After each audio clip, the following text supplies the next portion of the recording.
Welcome to S academy. S academy आप सभी का स्वागत है। जल्दी से इस वीडियो को फटाफट सभी शेयर कर दें सारे ग्रुप में, व्हाट्सएप और फेसबुक, इंस्टा और जहाँ जहाँ आप लोग जुड़े हुए हैं सभी ग्रुप में शेयर कर दें इस वीडियो को। और आप लोग इस वीडियो को ज़्यादा से ज़्यादा लाइक कीजिए, चैनल को सब्सक्राइब कर लीजिए। और इसमें हम लोग प्रैक्टिस सेट नंबर 2 करने वाले हैं, स्टेट, सोशल साइंस और जो भी कंप्यूटर साइंस है पार्ट ए के लिए 50 क्वेश्चन जो पूछा जाएगा जीके जीएस से, उसमें आपको हेल्प मिलेगा। तो जल्दी से शुरू करते हैं वीडियो। और पहला क्वेश्चन यहाँ पे देखने वाले हैं। पहला क्वेश्चन है, पी मित्रा का नाम किस क्रांतिकारी संगठन की स्थापना के साथ जुड़ा हुआ है? और इस प्रश्न को आप लोग आंसर करें और लास्ट में कमेंट करके बताएं कि आपने टोटल कितना स्कोर किया। और इसका आंसर होगा ऑप्शन ए यानी अनुशीलन समिति। और अनुशीलन समिति की स्थापना 24 मार्च 1902 को प्रथम नाथ मित्रा ने की थी। इस समिति के साथ ही श्री अरबिंदो और देशबंधु चित्तरंजन दास, सुरेंद्रनाथ टैगोर, जतीन्द्रनाथ बनर्जी, बाघा जतीन, भूपेंद्रनाथ दत्ता और बरिंद्र घोष जैसे लोग जुड़े हुए थे। अगला क्वेश्चन है, क्वेश्चन नंबर 2, एकेडमिक एसोसिएशन की स्थापना किसने की थी? और इसका आंसर होगा ऑप्शन ए यानी हेनरी विवियन डेरोजियो, यानी ऑप्शन ए इसका सही आंसर होगा। हेनरी विवियन डेरोजियो शिक्षाविद और लेखक थे और वे हिंदू कॉलेज कलकत्ता के सहायक मुख्य प्राध्यापक थे। और इसका आंसर होगा ऑप्शन ए। अगला क्वेश्चन है, बंगाल का अंतिम स्वतंत्र नवाब किसे माना जाता है? और इसका आंसर होगा ऑप्शन ए सिराजुद्दौला। सिराजुद्दौला बंगाल का अंतिम स्वतंत्र नवाब था। 23 जून 1757 को ब्रिटिश ईस्ट इंडिया कंपनी के साथ प्लासी की लड़ाई में उसकी हार हुई थी। और इसका आंसर होगा ऑप्शन ए। नेक्स्ट क्वेश्चन है, क्वेश्चन नंबर 4, स्वतंत्रता से पहले भारत के किस राज्य में प्राथमिक शिक्षा अनिवार्य थी?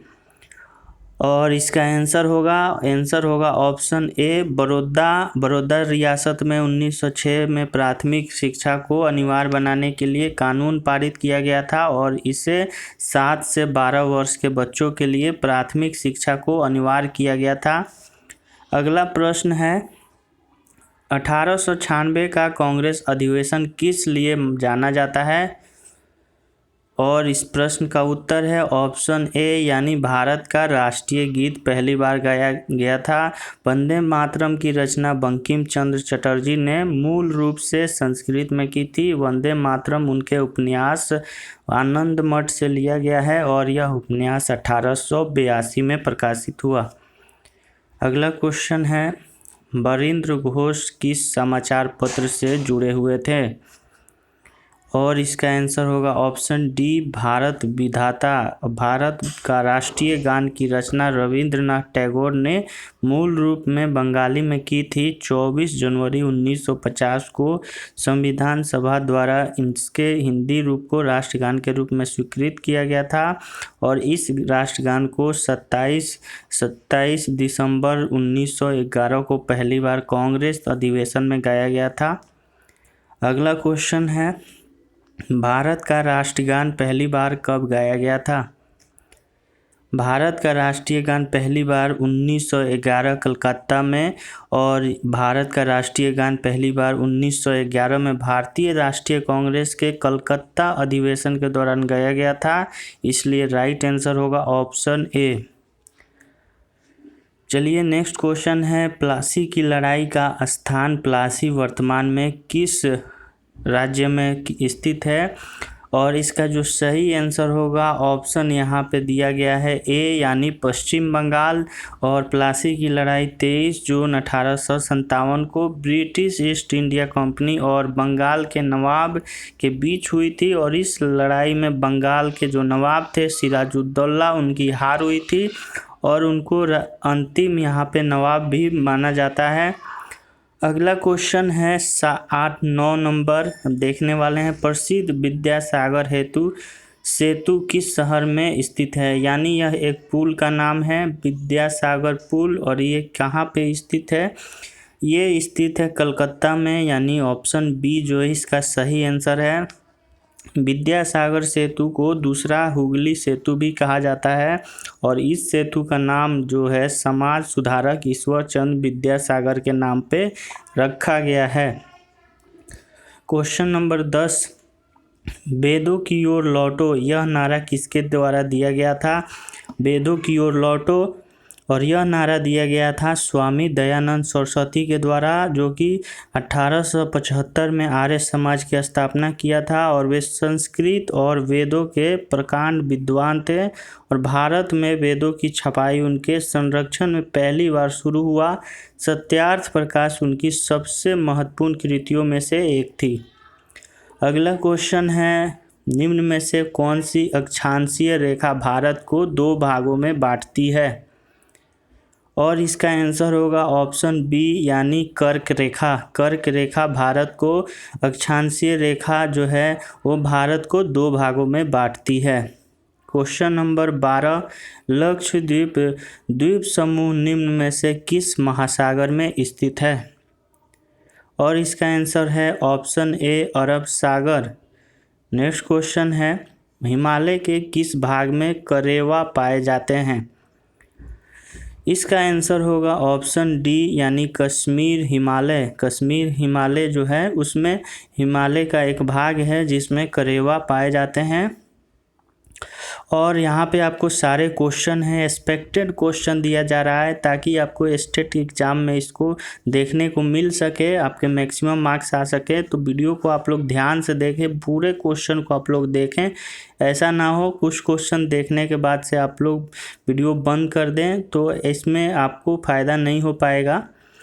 लोकटक झील किस राज्य में स्थित है? लोकटक झील बहुत ही फेमस है, और ये किस राज्य में है?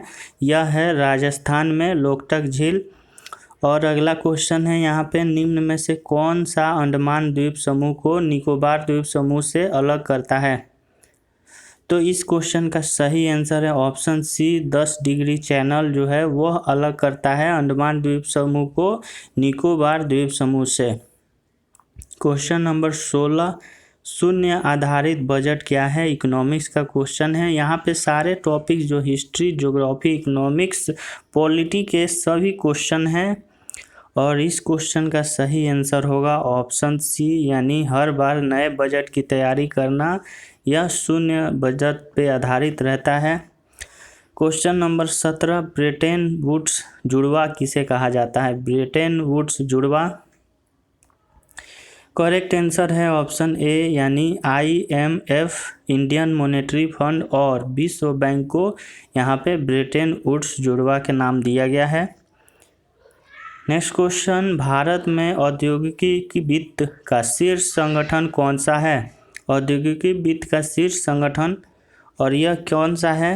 इजी क्वेश्चन है, और इसका आंसर होगा IDBI, यानी industrial development bank of India. और इसका मुख्यालय कहाँ है? आप कमेंट करके बताएंगे मुख्यालय कहाँ है, और इस समय इसके चेयरमैन कौन है ये भी आप जरूर बताएं।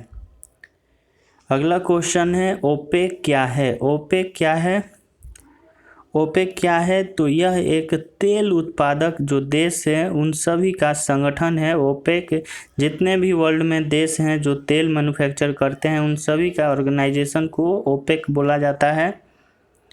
अगला क्वेश्चन है, निम्न में से कौन सी विश्व बैंक समूह के संस्थानों का हिस्सा नहीं है?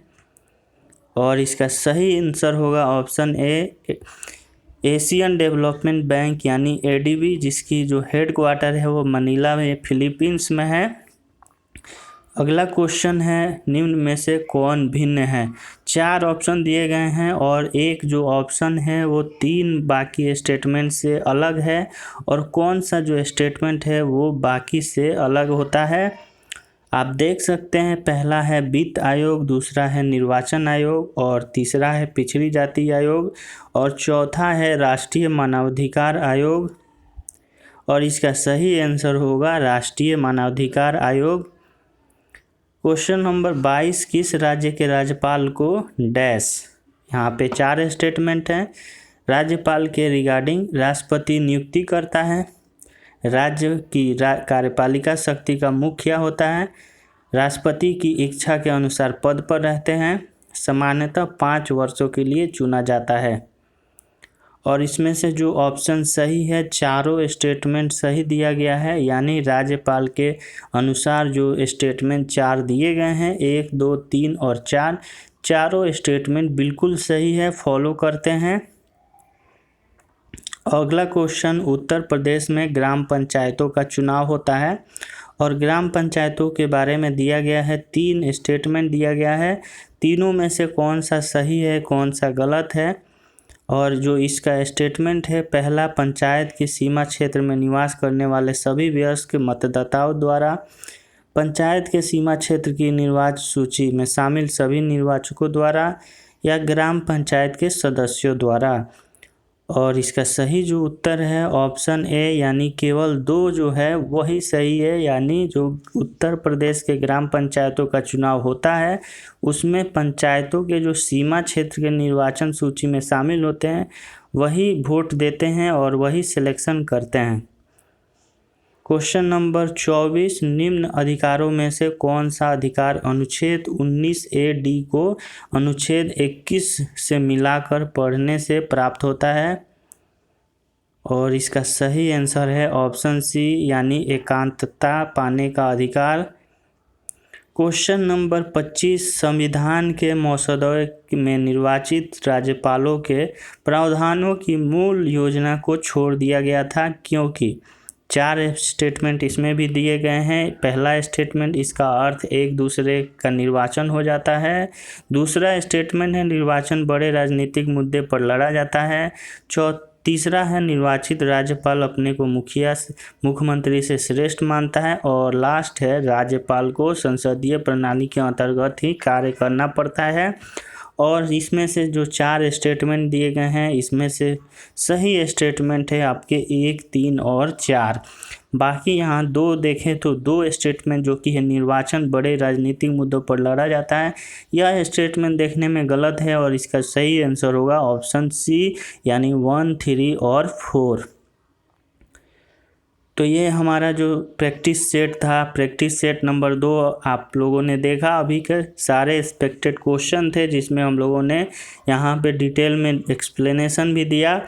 आई होप सभी को वीडियो पसंद आ रहा होगा और स्टेट तैयारी में आपको हेल्प मिल रहा होगा। आप लोग वीडियो को ज़्यादा से ज़्यादा शेयर करें और यहाँ पे लाइक ज़रूर करें, इससे हमें मोटिवेशन मिलता है ताकि और भी प्रैक्टिस सेट मैं आपके लिए लाता रहूँ। वीडियो को देखने के लिए आपका बहुत बहुत धन्यवाद।